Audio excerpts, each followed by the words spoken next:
First ఇండియాలో the toughest examination ఇండియాలోనే కాదు, సో మనకు వరల్డ్ వైడ్గా వన్ ఆఫ్ ద టఫెస్ట్ ఎగ్జామినేషన్లో సో జేఈతో ఈ ఎగ్జామ్ అసలు ఎలా కండక్ట్ చేస్తారు, ఎన్ని ఫేజెస్లో కండక్ట్ చేస్తారు, దీంట్లో లెవెల్స్ ఎలా ఉంటాయి అన్నది మనం కంప్లీట్ డీటెయిల్స్ తెలుసుకుందాం. Hello students, welcome back to your favourite platform Vedantu. So I'm your master teacher Krishna.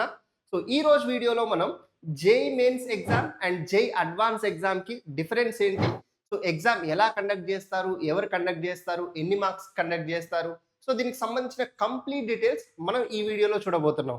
ఎవరైతే స్టూడెంట్స్ జేఈ 2027 అపియర్ అవ్వబోతున్నారో లేదంటే జేఈ 2028 అపియర్ అవ్వబోతున్నారో, సో మీరందరూ కూడా ఈ కంప్లీట్ ఇన్ఫర్మేషన్ని తెలుసుకోవాలన్న, సో దట్ మీరు దాని ప్రకారం ప్రిపేర్ అవ్వచ్చు. సో వీడియోని స్కిప్ చేయకుండా ఎండ్ వరకు చూడండి, will get the correct information.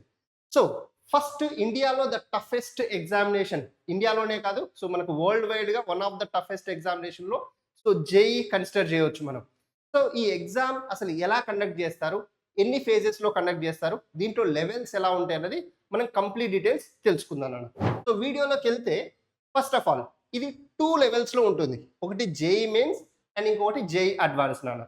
JEE mains exam ద్వారా మీరు NITs, triple ITs and other CFITs అని ఉంటాయి, central funded institutes or government funded institutes అంటాం. సో వాటిలో ఆ టాప్ ఇంజనీరింగ్ కాలేజీలోకి మీరు అడ్మిషన్ తీసుకోవచ్చు జేఈ మెయిన్స్ ద్వారా. సో ఇది ఎవ్రీ ఇయర్ 2 టైమ్స్ కండక్ట్ చేస్తారు. జనరల్గా జనవరిలో ఒకసారి కండక్ట్ చేస్తారు అండ్ ఏప్రిల్లో ఒకసారి కండక్ట్ చేస్తారు. ఓకే, సో దీంట్లో సబ్జెక్ట్స్ వచ్చేసరికి ఫిజిక్స్, కెమిస్ట్రీ అండ్ మ్యాథమెటిక్స్ ఉంటాయన్న, అండ్ టోటల్ మార్క్స్ వచ్చేసరికి 300 ఉంటాయి. ఇది జేఈ మెయిన్స్కి సంబంధించిన ఇన్ఫర్మేషన్. ఇంకా జేఈ అడ్వాన్స్డ్ వచ్చేసరికి ఇండియాలో టాప్ మోస్ట్ ఇంజనీరింగ్ కాలేజెస్ అంటే మనం ఐఐటీస్ని కన్సిడర్ చేస్తాం. మన కంట్రీలో ఉన్న 23 ఐఐటీస్లో మీరు కనుక అడ్మిషన్ తీసుకోవాలి అని అనుకుంటే, సో డెఫినెట్గా మీరు క్లియర్ చేయాల్సిన examination so the IIT advanced అన్న, జేఈ అడ్వాన్స్ ఎగ్జామినేషన్ క్లియర్ చేయాల్సి ఉంటుంది. So only top performer in JEE mains they qualify for the JEE JEE advanced. అంటే కంపల్సరీ మీకు JEE mains some particular cut off ఉంటుంది, ఆ cut off దాటితేనే so మీరు JEE advance ఎగ్జామినేషన్కి eligible అవుతారు నాన్న. ఇది బేసిక్ ఇన్ఫర్మేషన్. సో ఇక డీటెయిల్ ఇన్ఫర్మేషన్లోకి వెళ్తే ఫస్ట్ జేఈ మెయిన్స్ ఎగ్జామినేషన్ గురించి మాట్లాడుకుందాం. సో ఇంతకుముందు నేను చెప్పినట్లుగా ఈ ఎగ్జామ్ మీరు మంచి పర్సంటైల్ తెచ్చుకోవడం ద్వారా, ఇక్కడ పర్సంటేజ్ ఉండదు నాన్న జేఈ మెయిన్స్లో, పర్సంటైల్ అంటారనమాట. ఓకే, సో దీంట్లో మీకు మంచి పర్సంటైల్ రావడం వల్ల NIT, triple ITs and CFIT, central funded institutes అని ఉంటాయి, లేదంటే గవర్నమెంట్ ఫండెడ్ ఇన్స్టిట్యూట్స్ అని ఉంటాయి. సో వీటిలో మీరు అడ్మిషన్ ఎలిజిబుల్ అవుతారు. ఓకేనా, so one of the top engineering colleges in India అన్న, ఐఐటీస్ తర్వాత ఇవే ఉంటాయి.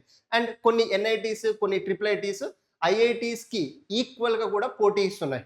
ఓకే, సో ఇప్పుడు ఈ ఎగ్జామ్ ఎలా కండక్ట్ చేస్తారు సార్ అంటే, మీకు 2 ఫేజెస్లో ఉంటుంది నాన్న. ఫేజ్ 1 జనవరిలో జరుగుతుంది ఎవ్రీ ఇయర్. ఫేజ్ 2 వచ్చేసరికి ఏప్రిల్లో జరుగుతుంది. జనరల్గా జనవరి 3rd వీక్లో ఉంటుంది ఫేజ్ 1 అండ్ ఏప్రిల్ 1st వీక్లో ఫేజ్ 2 జేఈ ఎగ్జామినేషన్ ఉంటుంది నాన్న. ఇప్పుడు ఈ రెండింటిని రాయాలా సార్ అంటే, సో మీరు రెండింటిలో ఒకటి అటెంప్ట్ చేయొచ్చు, లేదంటే 2 అటెంప్ట్ చేయొచ్చు. ఓకేనా, సో దీంట్లో మీకు దేంట్లో బెస్ట్ పర్సంటైల్ వస్తే దాన్ని కన్సిడర్ చేస్తారు. అండ్ సో టోటల్ మార్క్స్ వచ్చేసరికి 300 మార్క్స్కి జేఈ మెయిన్స్ ఎగ్జామినేషన్ ఉంటుంది. సబ్జెక్ట్ వైజ్ మార్క్స్ వచ్చేసరికి ఈచ్ సబ్జెక్ట్కి 100 మార్క్స్ ఉంటాయి నాన్న. Physics 100, chemistry 100 and mathematics 100. So దీంట్లో మళ్ళీ సబ్జెక్ట్ వైజ్ ఎన్ని క్వశ్చన్స్ ఉంటాయి సార్ అంటే, టోటల్ 25 క్వశ్చన్స్ ఉంటాయి ఈచ్ సబ్జెక్ట్లో. ఓకేనా, each question carries 4 marks, 25 × 4 100 marks ఉంటాయి ఈచ్ సబ్జెక్ట్కి. సో దీంట్లో మీకు నెగిటివ్ మార్కింగ్ కూడా ఉంటుంది. మీరు కరెక్ట్ ఆన్సర్ చేస్తే +4 మార్క్స్ వస్తాయి. ఏదైనా మీ ఆన్సర్ రాంగ్ అయిపోయింది అనుకోండి, సో -1 కట్ అవుతుంది అనమాట. అన్అటెంప్టెడ్ క్వశ్చన్స్, ఒకవేళ మీరు ఆ క్వశ్చన్ వదిలేశారనుకోండి, ఆ క్వశ్చన్కి మీకు 0 marks, right. And exam mode వచ్చేసరికి కంప్లీట్గా ఇది ఆన్లైన్లో కండక్ట్ చేయడం జరుగుతుంది. So CBT, computer based test అని అంటాం, రైట్. అండ్ ఈ ఎగ్జామ్ ఎవరు కండక్ట్ చేస్తారు సార్ అంటే, national testing agency NTA conduct చేస్తుంది. అండ్ ఎగ్జామ్ డ్యూరేషన్ వచ్చేసరికి 3 అవర్స్ డ్యూరేషన్, కంప్లీట్గా ఆన్లైన్లో ఉంటుంది. సో ఇది మీకు ఎవ్రీ ఇయర్ 2 ఫేజెస్లో కండక్ట్ చేస్తారు, లైక్ 2 టైమ్సే ఇయర్ అనమాట, జనవరి అండ్ ఏప్రిల్. మీరు కావాలంటే 2 అటెంప్ట్ చేయొచ్చు, లేదంటే 1 అటెంప్ట్ చేయొచ్చు. అండ్ సో దీనికి ఇంకా మీరు ఎన్ని ఇయర్స్ దీన్ని అటెంప్ట్ చేయొచ్చు అంటే, కన్సెక్యూటివ్గా 3 ఇయర్స్ మీరు జేఈ మెయిన్స్ అటెంప్ట్ చేయొచ్చు. ఫర్ ఎగ్జాంపుల్ ఇప్పుడు 2027లో అటెంప్ట్ చేస్తున్నారనుకోండి, 2027, 2028లో డ్రాప్ తీసుకొని మళ్ళీ అటెంప్ట్ చేయొచ్చు. అండ్ 2029లో డ్రాప్ తీసుకొని అటెంప్ట్ చేయొచ్చు. అంతే. ఇక 2029 తర్వాత మీరు నాట్ ఎలిజిబుల్ నాన్న జేఈఈ మెయిన్స్ అటెంప్ట్ చేయడానికి. రైట్? అండ్ ఈ పేపర్ యొక్క డిఫికల్ట్ లెవెల్ వచ్చేసరికి సబ్జెక్ట్ వైస్‌గా మాట్లాడుకుంటే మన ఫిజిక్స్ గురించి అయితే so physics paper easy to moderate లెవెల్‌లో ఉంటుంది. సో ఒక 10-15 క్వెషన్స్ మనం ఏవైతే క్లాస్ రూమ్ కోర్స్‌లో డిస్కస్ చేస్తామో ఇప్పుడు మన అచీవర్స్ బ్యాచ్ ఉంది. ఈ అచీవర్స్ బ్యాచ్‌లో మనం ఏవైతే క్వెషన్స్ డిస్కస్ చేస్తామో సో అలాంటి క్వెషన్స్ ఒక 10-15 డైరెక్ట్ మీకు ఎగ్జామ్‌లో కనిపిస్తాయి. అంటే ఆ మోడల్ క్వెషన్స్. ఓకే. సో ఇక రిమైనింగ్ ఇంకొక 10 questions moderate or above moderate level ఉంటాయనండి. సో మ్యాథ్స్ ఎవ్రీ ఇయర్ కొంచెం లెంతీగా ఉంటది యాక్చువల్‌గా. బట్ మొన్న కొంచెం జాన్యువరి అటెంప్ట్ ప్రీవియస్ ఇయర్స్‌తోని కంపేర్ చేస్తే కొద్దిగా అయితే తగ్గింది. బట్ మరీ అంత తగ్గిందని మనం చెప్పలేము. ఓవరాల్‌గా చూసుకున్నట్లయితే paper physics, chemistry so easy to moderate ఉంటాయి. అండ్ మ్యాథ్స్ వచ్చేసరికి మోడరేట్ టు అండ్ డిఫికల్ట్ లెవెల్‌లో మీకు మ్యాథ్స్ పేపర్ అనేది ఉంటుంది నాన్న. సో దాన్ని బట్టి మీరు మీ ప్రిపరేషన్‌ని ప్లాన్ చేసుకోవాలి. ఓకేనా? ఏ సబ్జెక్ట్‌కి డైలీ ఎంత కేటాయించాలి? ఏ సబ్జెక్ట్‌లో ఏవి నేర్చుకోవాలి అన్నది సో మీరు ప్లాన్ చేసుకోండి. ఇది జేఈఈ మెయిన్స్‌కి సంబంధించిన కంప్లీట్ ఇన్ఫర్మేషన్. సో దీంట్లో గనుక మీకు మంచి పర్సెంటైల్ వచ్చిందనుకోండి NITs, triple ITs and CFITs. So జనరల్‌గా 150 మార్క్స్ వచ్చినాయనుకోండి అంటే 50% మార్క్స్ టోటల్ 300లో 50% మార్క్స్ 150 మార్క్స్ వస్తే దాన్ని సేఫ్ స్కోర్‌గా కన్సిడర్ చేస్తాం. అంటే ఏదో ఒక ఎన్ఐటీ వస్తది. కాకపోతే మీరక్కడ బ్రాంచ్ కాంప్రమైజ్ కావాల్సొస్తది. అదే ఒకవేళ 200కి పైన గనుక మీరు స్కోర్ చేశారనుకున్నానా సో మీకు డెఫినిట్‌గా టాప్ ఎన్ఐటీ ఓకేనా? టాప్ సీఎఫ్ఐటీ, టాప్ ట్రిపుల్ ఐటీ కాలేజెస్‌లో మీరు మంచి టాప్ బ్రాంచ్ తీసుకోవచ్చు. ట్రెండింగ్‌లో ఉన్న బ్రాంచెస్ లేదంటే మీకు ఇష్టం వచ్చిన బ్రాంచెస్ తీసుకోవచ్చు. ఓకే. సో అది దృష్టిలో పెట్టుకొని మీ ప్రిపరేషన్‌ని కంటిన్యూ చేయండి. ఇక జేఈఈ అడ్వాన్స్ ఎగ్జామినేషన్ గురించి మాట్లాడితే సో వరల్డ్‌లోనే one of the toughest examination వచ్చేసరికి ద జేఈఈ అడ్వాన్స్డ్ ఎగ్జామినేషన్ అన్న. ఇక మీకు మన ఇండియాలో ఉన్న 23 ఐఐటీస్‌లో గనుక మీకు సీట్ రావాలి అనంటే ద ఓన్లీ ఆప్షన్ ఏంటి అనంటే ద జేఈఈ అడ్వాన్స్ ఎగ్జామినేషన్. ఇది టోటల్ 2 పేపర్స్ ఉంటాయి నాన్న. జేఈఈ మెయిన్స్ మనకి ఒకటే పేపర్ ఉంటది. అంటే అది మళ్ళీ డిఫరెంట్ షిఫ్ట్స్ ఉంటాయి. జేఈఈ మెయిన్స్‌లో డిఫరెంట్ షిఫ్ట్స్ ఉంటాయి. ఒక 3 డేస్ కండక్ట్ అయిందనుకోండి. మార్నింగ్ షిఫ్ట్, ఈవినింగ్ షిఫ్ట్ అట్లా ఉంటాయి. మీకు మార్నింగ్ ఉంటే ఇక అయిపోయినట్లే మీది. మార్నింగ్ అటెంప్ట్ చేస్తారు. ఒక 3 అవర్స్ అయిపోయినట్లే. అట్లా మీకు ఏ షిఫ్ట్ అయినా పడవచ్చు. బట్ జేఈఈ అడ్వాన్స్ ఎగ్జామినేషన్ ఎలా ఉంటుంది అనంటే మీకు 2 పేపర్స్ ఉంటాయి. పేపర్ 1 ప్లస్ పేపర్ 2 నాన్న. జేఈఈ అడ్వాన్స్ ఎగ్జామినేషన్ వచ్చేసరికి పేపర్ 1 అండ్ పేపర్ 2. సో జనరల్‌గా ఈ ఎగ్జామినేషన్ మీకు మే 3rd week or May 4th వీక్‌లో ఉంటుంది.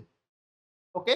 అండ్ ఈ 2 పేపర్స్ కూడా సేమ్ డే ఉంటాయి. మార్నింగ్ 9-12 పేపర్ 1 ఉంటే మళ్ళీ 2-5 2 అవర్స్ గ్యాప్ ఇచ్చిన తర్వాత 2-5 మీకు పేపర్ 2 ఉంటది. అంటే ఒకటే రోజు మీరు 6 అవర్స్ ఈ జేఈఈ అడ్వాన్స్ ఎగ్జామినేషన్ రాయాలి. అండ్ ఎగ్జామ్ డ్యూరేషన్ వచ్చేసరికి 6 hours. Morning 3 hours first paper, evening afternoon 3 hours second paper. And subjects వచ్చేసరికి ఫిజిక్స్, కెమిస్ట్రీ, మ్యాథ్స్ నాన్న. ఇది కూడా కంప్లీట్‌గా మీకు online examination CBT computer based test. Okay. అందుకే మీకు ఎవరైతే మన అచీవర్స్ బ్యాచ్ తీసుకుంటారో స్టూడెంట్స్ సో వాళ్ళకి ఆల్రెడీ మీరిక్కడ ఈ ప్యాటర్న్ ఆన్‌లైన్ ప్యాటర్న్‌లో ఎగ్జామ్స్ అటెంప్ట్ చేస్తారు కాబట్టి మీకు మంచిగా అలవాటయిపోతుందన్న ఇప్పటి నుంచి. రైట్. సో కండక్టెడ్ బై మనకి జేఈఈ మెయిన్స్ ఏమో ఎన్‌టీఏ కండక్ట్ చేస్తుంది. National testing agency. బట్ ఈ జేఈఈ అడ్వాన్స్ ఎగ్జామినేషన్ మీకు టాప్ ఓల్డ్ ఐఐటీస్ కండక్ట్ చేస్తాయన్నమాట. మన దేశంలో ఉండే 7 టాప్ ఐఐటీస్ ఏవైతే ఉన్నాయో సో ఆ ఐఐటీస్ కండక్ట్ చేస్తాయి. లాస్ట్ ఇయర్ అయితే మనకి ఐఐటీ రూర్కే కండక్ట్ చేసింది. అండ్ ఇక్కడ టోటల్ మార్క్స్ వచ్చేసరికి మార్క్స్ నాట్ ఫిక్స్డ్ నాన్న. సో జనరల్‌గా 340 మార్క్స్ టు 370 మార్క్స్ ఉంటాయి. ఇక్కడ మీకు ఎవ్రీ ఇయర్ ఇక ఐఐటీ పేపర్ చేంజ్ అవుతూనే ఉంటది. ఓకేనా? ఈ ప్యాటర్న్ క్వెషన్ వస్తది. లేదనంటే ఈ మోడల్ క్వెషన్ వస్తదని మనం చెప్పడానికి లేదు. ఇప్పుడు ఫిజిక్స్ పేపర్ గనుక మనం మాట్లాడుకున్నట్లయితే ఒక్కొక్క టాపిక్‌కి ఒక్కొక్క expert for example fluid mechanics ఒక ఎక్స్‌పర్ట్ ఉంటాడు. అట్లనే మెకానిక్స్‌కి ఒక ఎక్స్‌పర్ట్ ఉంటాడు. సో హీట్ అండ్ థర్మోడైనమిక్స్‌కి ఒక ఎక్స్‌పర్ట్ ఉంటాడు. మోడర్న్ ఫిజిక్స్‌కి ఒక ఎక్స్‌పర్ట్ ఉంటాడు. ఎలక్ట్రోస్టాటిక్ ఒక ఎక్స్‌పర్ట్. ఇట్లా ఈ ఎక్స్‌పర్ట్స్ అంతా కలిసి they design the number of questions అన్నమాట. సో దాంట్లో నుంచి వాళ్ళు పిక్ చేసుకుంటారు. ఆ ఐఐటీ వాళ్ళు. సో ఇట్లా మీకు ఆ పేపర్ ప్యాటర్న్ అన్నది కంప్లీట్‌గా ఫిక్స్డ్ ఉండదు. సో ఓవరాల్‌గా అయితే 340-370 మార్క్స్ ఉంటాయి. ఇన్ని మార్క్స్‌లో మీకు 50% వచ్చిందంటే మీకు కన్ఫర్మ్ ఐఐటీ సీట్ నాన్న. అంటే మీరు ఆ ఎగ్జామ్ పేపర్ యొక్క డిఫికల్టీ లెవెల్‌ని అర్థం చేసుకోండి. మీకు దాంట్లో 50% వస్తే మీకు ఐఐటీ టాప్ బ్రాంచ్ వచ్చినట్లే.